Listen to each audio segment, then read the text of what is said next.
Bugün bizge dasturxon salmoqchi bo'lgan Munu sohibxonni biz Rajab To'paq deymiz.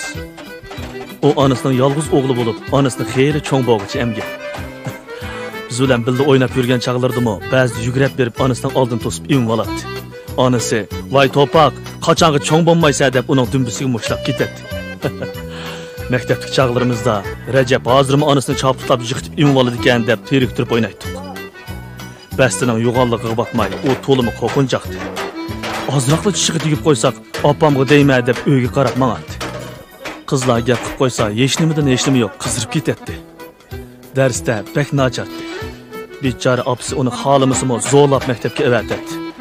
Shunday qilib, har bir sinfni 2 yildan puxtalab o'qib, biz to'liq o'tirni bitirgicha, to'liqsiz o'tirni oralli tugatib, dadasining do'koniga mash kana yasashga chiqib oldi. Mashchilik uning ota-onasidan qolgan kasb. Ehtimal Moshinoya bozoridagi mash, kana, chelak deganning ko'p qismini Rajabning urug' tuqqanlari yasadimikin deydi.